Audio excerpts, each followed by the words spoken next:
Suit perfume royalty, no doubt कोई prince, क्योंकि गुलामों के झुके हुए सर कंफर्म करते हैं कि जनाब नवाबी हैं। और ग्रिम को अंदेशा भी हो गया था कि कोई आ रहा है। लॉयड उसे छुपने को बोलता है क्योंकि एंट्री हो गई थी लॉयड के बड़े भ्राता एल्बर्ट की। सालोम राजगद्दी का दूसरा प्रिंस एल्बर्ट फायर मैजिक की ट्रेनिंग में प्रैक्टिस कर रहा था, जिसे लॉयड इम्प्रेस तो था ही क्योंकि एल्बर्ट फिजिकली मेंटली हर तरीके से स्मार्ट है। यहाँ तक कि लोग उसे आने वाला राजा मानते हैं, जिसे महल की सारी फैसिलिटीज मिलती हैं, जिनमें वो कभी कभी लॉयड को भी शामिल करता है, या ये कहें लॉयड के कुछ मौके जिनमें वो फायर मैजिक महल के अंदर यूज कर सके, क्योंकि अब लॉयड की बारी थी। लॉयड डे सेल्यूम, जिसे राजा से लेकर राजगद्दी तक किसी से कोई मतलब नहीं, तो यहाँ अगर वो कुछ खास करे जो कि एल्बर्ट की शान को कम करे, जिससे गद्दी का खतरा लगे, ऐसा करना लॉयड की इच्छा ही नहीं थी। इसलिए उसका पूरा फोकस टारगेट को उड़ाने की जगह पर बस उन्हें एक बार टच करने का था। ग्रिम को लगता भी है कि ये ज्यादा कठिन है उड़ाने से, क्योंकि ऐसा करने के बाद सबसे ज्यादा खुशी अगर इस बात की किसी को हो रही थी तो वो एल्बर्ट का साथी था, जो लॉयड को एल्बर्ट के बराबर नहीं समझता।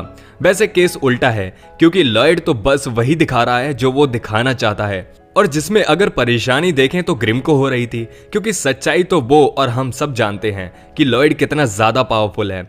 लॉयड का ध्यान बस मैजिक की साइंस पर था, क्योंकि भाई हमारा पढ़ाकू है। लेकिन ये बात एल्बर्ट भी समझ गया था, और वो लॉयड को जो मर्जी है वो करने की आजादी देता है जब तक कि उसका ब्रेक चलेगा। इसकी खुशी किसी खजाने से कम ना थी, काहे कि ग्राउंड खाली, कोई है नहीं और जादू दे दनादन। उनके जाते ही लॉयड का मन ग्रिम के डबल स्पेल वाले जादू को करने का था। ग्रिम मना करता है कि ये नहीं हो सकता, वो डीमंस की स्पेशलिटी है, क्योंकि उनके दो चेहरे होते हैं। लेकिन इसका रास्ता लॉयड के पास था। वो ग्रिम को अपने हाथ में एब्जॉर्ब कर लेता है, जिससे अब उसके पास टेक्निकली दो चेहरे थे। ग्रिम को ये पागलपन लगता है, क्योंकि एक डीमन को अपनी बॉडी में एंटर कराना ये तो पागलपन ही है। पर ग्रिम तैयार तो था ही, और लॉयड उसे फायर मैजिक यूज करने को पूछता है, जो कि लास्ट एपिसोड में उसने किया था, जिस पर ग्रिम बोलता है हल्के में लिए हो, अपन डीमन है रे, याद रखना ये छोटे मोटे मैजिक अपने बाएं हाथ का खेल है रे। लेकिन तभी ग्रिम की हालत खराब हो जाती है। क्यों, बताता हूँ। स्पेल स्टैकिंग एक ऐसी प्रोसेस जिसमें कई जादू को एक लाइन में कंप्रेस किया जाता है, जिससे कम टाइम लगे जरूरत के वक्त। फिर प्रॉब्लम क्या है? प्रॉब्लम है लॉयड। इस प्रोसेस में 2 से 3 मैक्सिमम जादू एक साथ होते हैं।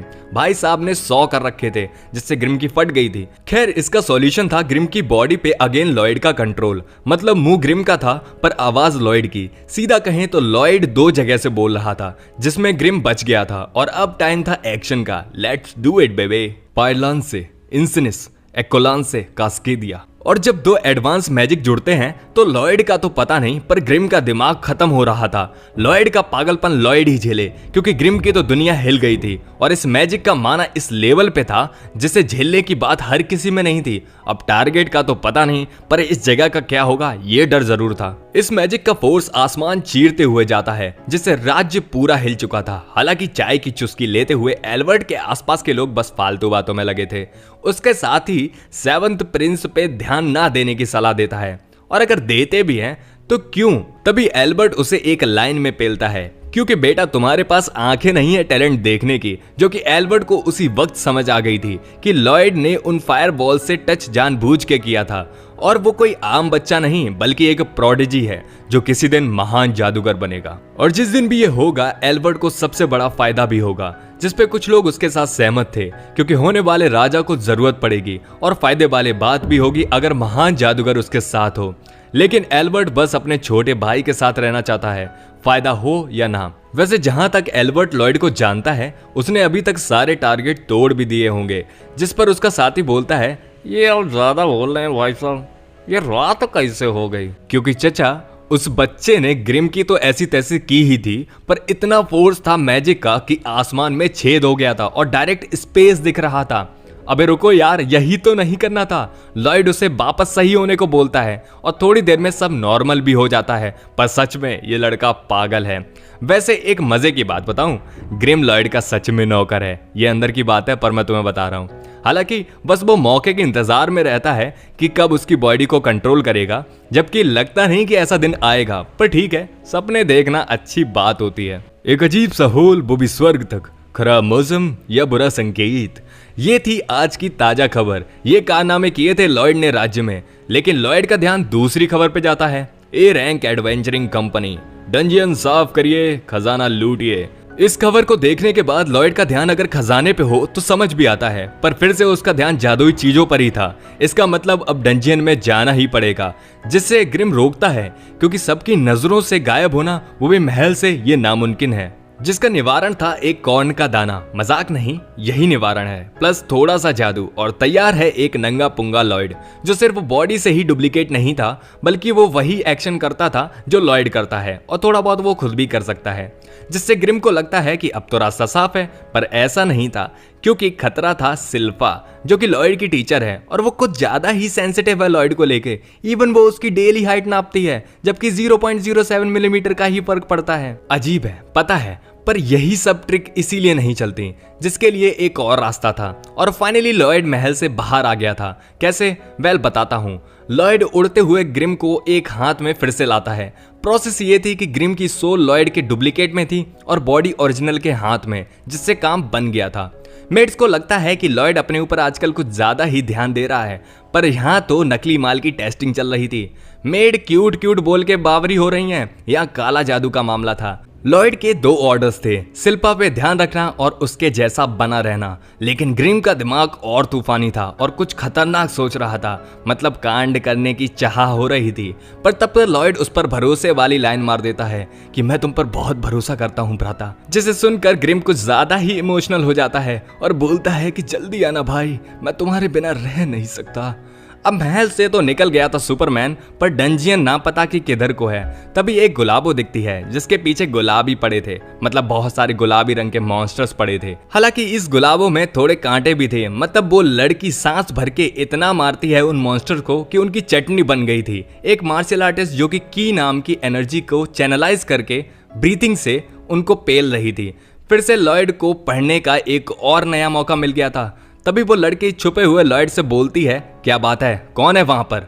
जिस पर लॉयड तो बाहर जाने की सोचता है, पर ग्रिम को लगता है 7th प्रिंस अगर ऐसे गए तो पकड़े जाएंगे, जो कि बात सही थी।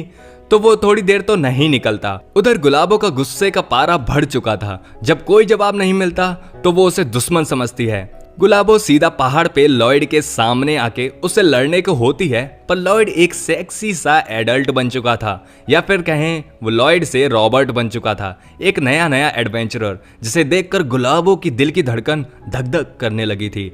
लॉयड ने खुद पर इल्यूजन स्पेल और इमिटेशन स्पेल चलाया था, जो कि कहने के लिए एक ट्रांसफॉर्मेशन मैजिक है, लेकिन नॉर्मल से काफी अलग है, जिसके लिए ग्रिम का डबल स्पेल वाला मेथड यूज किया गया है। एक हाथ में लॉयड की अपीयरेंस है तो दूसरे हाथ में एल्वर्ड की, और इन्हीं दोनों को मिला के प्रेजेंटिंग रॉबर्ट। खैर, गुलाबो का असली नाम ताओ है, जो कि एक बी रैंक एडवेंचरर है, और जैसा कि हमने देखा वो एक मार्शल आर्टिस्ट भी है, या ये कहें रॉबर्ट के प्यार में पड़ी एक बालिग कन्या। लॉयड को चिंता थी अपने हुलिये की, लेकिन ताओ का दिल धक धक किए जा रहा था। काहे से छोरा हॉट से। 18 साल की जिंदगी में जब ट्रेनिंग के अलावा तुमने कुछ ना देखा हो, और जो लड़के मिले भी हों वो सीधी सादी कन्याओं के पीछे हों, तो और तुम्हारा सब्र का बांध अब टूट चुका हो, तब हालत ताओ जैसी हो जाती है। और उसका प्रण था रॉबर्ट को बरमाला पहनाना। रॉबर्ट उर्फ लॉयड वहां से निकलते हुए ये बोलता है, सोच रहा था कि साथ में डंजियन चलते, पर रहने दो, तुम बिजी हो। और ये सुनते ही ताओ तैयार हो जाती है। एक डंजियन मिला भी तो ताओ रॉबर्ट को इम्प्रेस करने में लगी थी, मॉन्स्टर को पीट के, लेकिन लॉयड का सारा ध्यान बस अपने पत्थर बनने में था। चलते हुए लॉयड पूछता है, अकेले एडवेंचर करती हो? जिस पर ताओ बोलती है, अब क्या करें, कोई ढंग का आदमी मिला ही नहीं, मेरा मतलब कोई साथी मिला ही नहीं। लेकिन ये सुनकर ग्रिम समझ गया था कि प्यार व्यार का चक्कर है बाबू भैया। खाना बनाते वक्त लॉयड की बात करता है, जिसका नाम ही सुन के ताओ हैरान थी कि लॉयड उसे फाइटिंग के वक्त देखकर ही समझ गया कि वो की इस्तेमाल कर रही थी। और ये बात कि इस एनर्जी के बारे में लॉयड को पता है, ये बात ही हैरान करने वाली थी, क्योंकि ज्यादातर लोग इसके बारे में जानते ही नहीं थे। लॉयड का मानना है कि की माना की तरह ही होती है और उसी की तरह काम करता है, लेकिन ब्रीथिंग से, जो कि उसके लिए जरूरी है। ताओ इसे सुनकर इम्प्रेस थी, क्योंकि की ट्रेनिंग ब्रीथिंग से शुरू और खत्म दोनों ही होती है, क्योंकि ब्रीथिंग से की का सर्कुलेशन बढ़ना बॉडी में एक गजब की शक्ति जनरेट करता है, जो कि लोगों की पहुंच से बाहर है।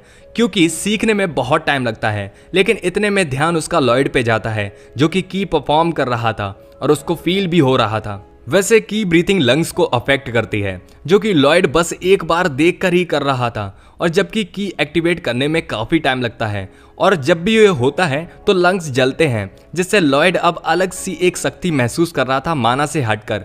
और इस पावर का इस्तेमाल उसके लिए फायदेमंद था, इवन उसके जादू के लिए भी, जिसे देखकर ताओ इम्प्रेस तो थी ही, पर उसे सिखाने का ऑफर करती है, जिस पर लॉयड उसे थैंक यू बोलता है और इतने में गुलाबो फिर से पिघल जाती है। पर वो उसे ब्रीथिंग बंद करने को बोलती है, क्योंकि ये सब डंजियन से निकलने के बाद। ग्रिम को लॉयड पर घमंड था कि अजीब है पर कमाल का बंदा है। उधर लॉयड 2.0 केक और चाय पिए जा रहा था, जिंदगी मजे में थी, और वो सोचता है लॉयड की जिंदगी इतनी चिल है पर फिर भी वो इतना इंटरेस्ट दिखाता है मैजिक की पढ़ाई में। इतने में लॉयड और ग्रिम का सबसे बड़ा डर सिल्फा प्रकट हो गई थी। उधर गुलाबो ने फुल स्टाइल दिखाने में कोई कमी नहीं छोड़ी थी, जिससे कि वो लॉयड या फिर कहें रॉबर्ट को इम्प्रेस कर सके। अपने की ब्लास्ट से वो उस डंजियन के मालिक यानी ग्रे वुल्फ को खत्म भी कर देती है। बचा था तो अब बस खजाने को खोलना। लोग कहते हैं ऐसे डंजियन में कुछ खास खजाना नहीं होता, पर बिना बॉस को हराए ये मिलता भी नहीं। लॉयड उसके अंदर से ज्यादा उसकी बनावट को देखकर हैरान था, लेकिन बात पूरी सच नहीं थी। वो तैयार था कि अब इसके अंदर क्या होगा। ताओ का ध्यान लॉयड की ब्रीथिंग पर जाता है, जिसमें वो थोड़ी देर में ही काफी कंफर्टेबल हो चुका था, जिससे वो और ज्यादा इम्प्रेस हो जाती है और भी ज्यादा प्यार में थी। और उसके सपने बिल्कुल शाकाहारी नहीं थे। वो स्टूडेंट टीचर रोमांस के बारे में सोच रही थी और अपने दादा से उसकी मंगनी कराने की परमिशन लेने तक की बातें सोच रही थी। लॉयड तभी ट्रेजर बॉक्स को खोलने के लिए बात करता है, और जैसे ही ताओ उसे खोलने को होती है, एक हथियार बड़ी तेजी से ताओ की तरफ बढ़ता है। शुक्र था लॉयड का कि उसने टाइम पर बचा लिया था। तभी एक हड्डी मास्टर रॉकेट बनकर निकलता है, जिसे ताओ लीच बोलती है, और वो काफी डर रही थी। लॉयड को लगता है अब ये नया बॉस है, लेकिन ये क्या बवाल है। वैसे इसे किसी और दिन देखेंगे। वीडियो खत्म। अगर यहाँ तक देख लिया है तो प्लीज हमें लाइक कमेंट शेयर सब्सक्राइब करिए। बाकी मिलते हैं नेक्स्ट वीडियो में, पर तब तक के लिए bye bye, sayonara and arigato for watching.